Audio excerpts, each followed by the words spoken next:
Hello and welcome, beautiful souls, to day 13 of our 21-day journey. I hope you are having an incredible, beautiful, reverent day. I am going to talk to you today about narratives. If you've been in my world for a hot minute, a lot of you, we've worked together many, many years ago. This is a key component of what I've come to see is really a critical component of reclaiming my power in life. And I'm going to talk to you about a very specific story. Maybe I'll talk about a couple from my life and how looking at the narrative has really transformed my experience, my reality completely. Life is neutral. Life is presented to us in a neutral fashion. And we decide through many lenses whether or not it's good or it's bad. We give life meaning. A lot of the meaning that we assign to life is coming through the lens of how we've been raised, experiences we've had in the past, things we've come to learn to believe to be true, we've decided are true, or we come to know to be true. There's a paradigm that is created within us through all of those components. And through that, we create meaning. Similar to the story that I shared yesterday about how I placed a lot of meaning on an expense, a big expense coming to me. And I didn't naturally assign meaning to money coming to me because I haven't been wired that way, right? I've been wired through a paradigm of let's be really risk adverse. Let's hold on to our money. Let's be very careful about losing money or spending money recklessly. That's how I was raised. And I have spent a lot of conscious effort. I've invested a lot of my energy and time and focus to rewire money in my life. And it has really paid off for me, both in terms of my nervous system and also in terms of my overall wealth and bank account. It's something that I consciously have chosen to invest my time and energy into. But it's still there's still remnants of that in my life where I can feel my nervous system when things feel big and heavy from an expense going out.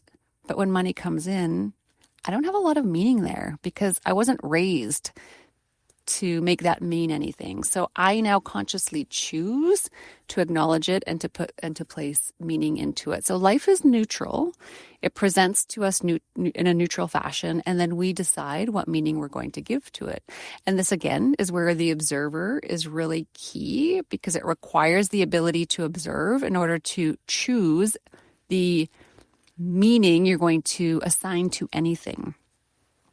Some of you have heard this story before, so I'm going to repeat it because it really was a critical time in my life where I continue 8 years later to see how much the narrative around a situation completely transformed my experience of it. I was pregnant. I have one daughter who's 8. I was pregnant, and I was in my early 40s, so it was later in life, and I went through all of the additional testing that we do when we're what do you call it? Geriatric pregnancy, the funniest term. So I did all of the extra testing, and everything was perfectly fine with her. And then as soon as I delivered birth, she came out of my body, and they said, "Whoa, there's something really different about her." And we were in shock because you don't really expect that, right? Like you maybe go through the tests. I don't know. I never thought about it, to be honest, when I was pregnant. I just assumed she was going to be quote unquote normal, quote unquote perfect, all the things that we've been led to think is the right path for our children. So she came out and we were told that she's not normal. And my husband and I had a really tough time with that. The initial shock of it. And then there was a lot of uncertainty that we had to navigate while they had sent off for tests. Nobody knew what it was or what it would mean. They just knew that there was something that was really different about her. She was not quote unquote normal. And so there was a period of time, I would say the 4 months of her life, where I went through a lot of emotional experiences. Through that, there was a lot of denial. Like we didn't have another child to compare her to, so there's a lot of denial of she's probably just normal. I don't know what they're talking about, right? And then there were a lot of periods where I felt real grief around it all, and my observer within was very strong. I'd already been really functioning with that observer for at least a decade, and so I'm grieving. And I'm watching myself grieve, and I'm grieving, and I'm watching myself grieve. And there would be a lot of periods of time where I wasn't in grief because I was thinking maybe she was just normal. And then there would be, like I remember a very specific time where I went to my very first mom and baby class. And I walked in there like with a bounce in my step and all fun and excited. And I put her down on the floor, and we were doing, this circle as they do. And I looked around the room and was like, wow, I saw all the other babies and I was like, okay, she is different. And so it took every might within me, every power within me to not burst into tears in that class. And as soon as the class was over, it was June, I ran out of there. I threw my sunglasses on and I just bawled the whole way home. And still questioning, that observer in me was like, why am I so upset about this, right? Like I'm somewhat evolved in my acceptance of others, and also my acceptance and my reverence for life. And I, up until that point, had really established a very firm belief within myself that everything works out as it should and everything is a beautiful journey. And so while I was grieving this, I was still questioning why I was so upset. And at that time I'd heard, it was Abraham Hicks that said something to the effect of, and I'm rewording it with my, current understanding of it, is that they said something to the effect of, if you are having a discomfort, an uncomfortable emotion, whether it's sadness, upset, grief, frustration, annoyance, anger, it's because you're looking at the situation through a lens, through a narrative, which is different than how your soul sees the situation. And that uncomfortable emotion is the indication that you have a different story. You have a different narrative than what your soul has. So I started to really contemplate this. Okay, I'm grieving this. So why am I grieving it? And I really saw that as I questioned and explored and contemplated from the observer, I really saw that, I had an expectation that she would be a normal baby. I just never even thought anything different of that. And so there was some grieving that was happening. I was grieving the fact that I wasn't going to have what I expected to have. And I allowed myself grace for that. And I allowed myself to feel the feelings, the emotional intelligence, right? I allowed myself to feel the feelings. It's important that we don't judge ourselves around that. And I started to examine, I started to contemplate what might be another way that my soul is seeing this. My expanded self, my spirit, my life force, my higher self. What's a way that aspect of me might be seeing the situation with her that I'm not currently seeing? And I'm going to share with you the new vantage point that I got to, but I really want to highlight here that my story that I landed on is not the key point here. The key point here is the contemplation and the exploration and the process. So the process really was, what would light me up? The circumstances don't change. The situation is what it is. What might light me up about this if I were to think about it in a different context, if I were to think about it in a different story? And I explored and I explored and I contemplated, well, maybe this, maybe that, until I found the story that really lit me up. And the story that lit me up, and again, this is not about the story, but I'll share it with you, is that I came to explore the idea that she was a soul that consciously chose to come into this life with a different experience, an experience that was not quote unquote normal. And she wanted that. As a soul, as an expanded version of her, she wanted that for reasons I will never know. And she chose me to be her mom. She trusted that I would create an environment through which she can and would thrive.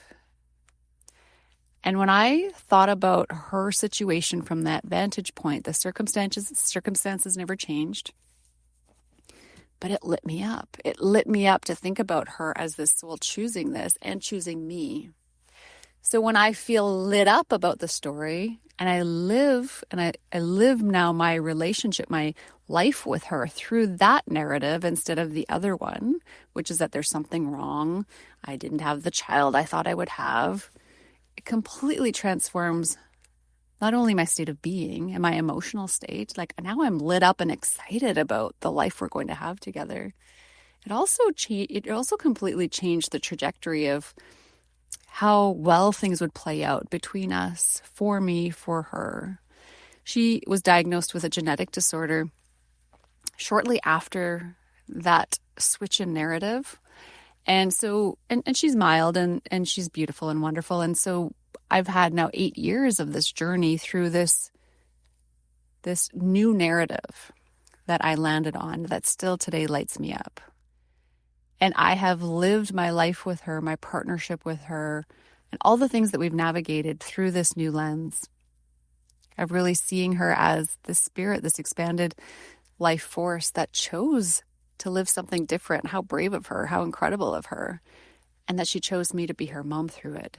And so everything we navigate, which is a lot, like there can be a lot when a child is quote unquote not normal, there can be a lot to navigate. It's been a lot. And it's also been incredible. And, and I would not have it any other way. So the invitation here is to look at where in your life do you feel an uncomfortable emotion that is big for something that's big in your life. It could be small too. And the invitation that I'm offering to you is to just go on the path of contemplation. You don't have to find a story that matches mine. Yours might be completely different. But when you align with the truth from your spirit, from your soul, from your expanded self, it will light you up. The circumstances don't change, but it lights you up.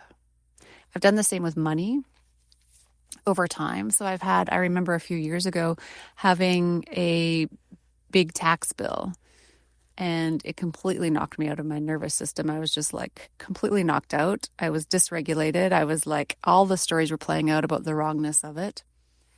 The wrongness of me, all of that. And I really sat and contemplated, okay, well, if I'm feeling uncomfortable about this, what might be another narrative around it? And I found myself to another narrative that really lit me up. And now when I look back at that moment, it's like, oh my gosh, it was such a blip. And I've had such bigger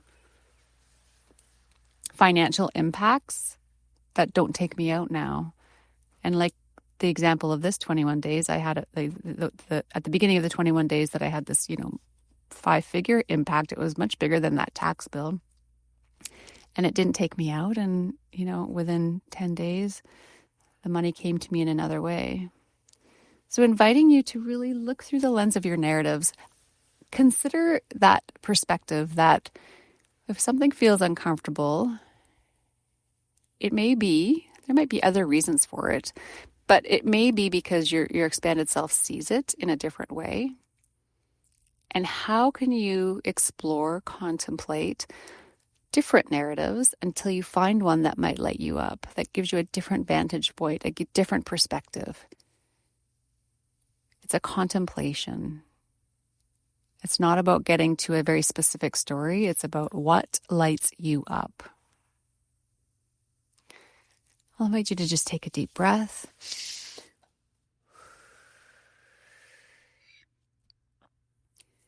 We'll take a couple of deep breaths, inviting you to call to mind one situation that you might be willing to explore from this vantage point.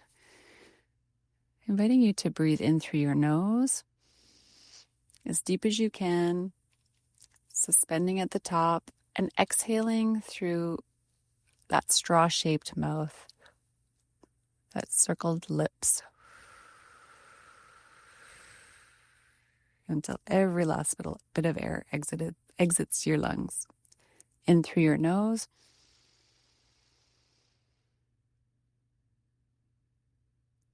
Out through the circled lips.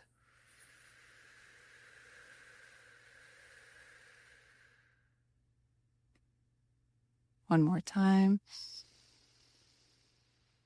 Suspending at the top as long as you can.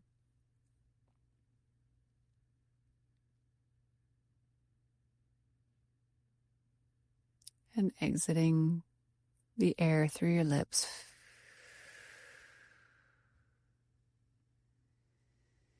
Scanning your physical body, letting it know that you're here, recognizing it, appreciating it, being present with it. Scanning your emotional body, noticing your feelings, your emotions in this moment that have been present today or this week.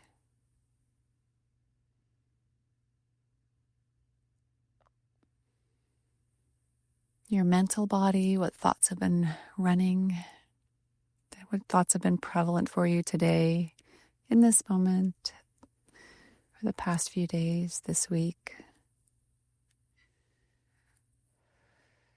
And that spark within, that spark of creativity, that spark that gives you the pull for more, for more, for more. Seeing how bright that spark is in this moment. Just noticing it, recognizing it.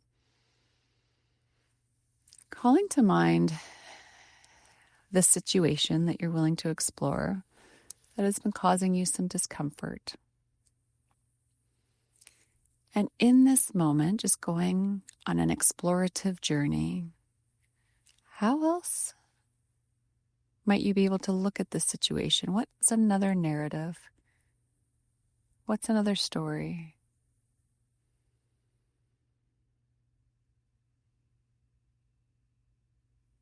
Allowing different perspectives to run through your mind.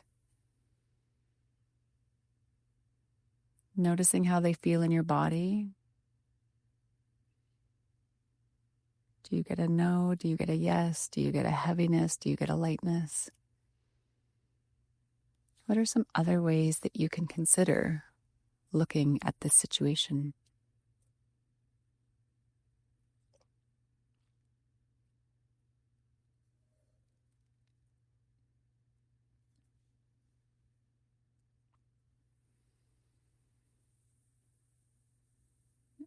And by this point, you might not have landed on a story. Maybe the exploration will continue, but you've started. You've started to consider that there might be another narrative that is more true for you. What might light you up? What story might light you up about this situation to see it from a different vantage point?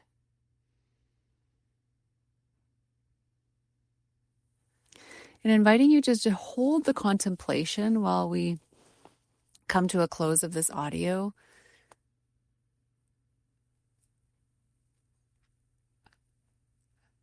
Maybe you have found the narrative.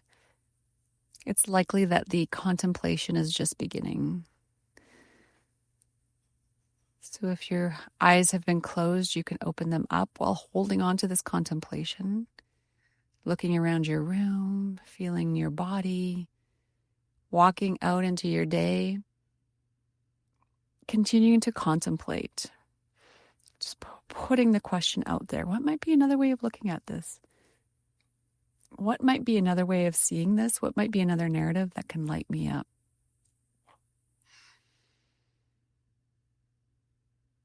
Beautiful. I am holding you in an energetic embrace. You're in my consciousness and my awareness. I'm very, very grateful for you.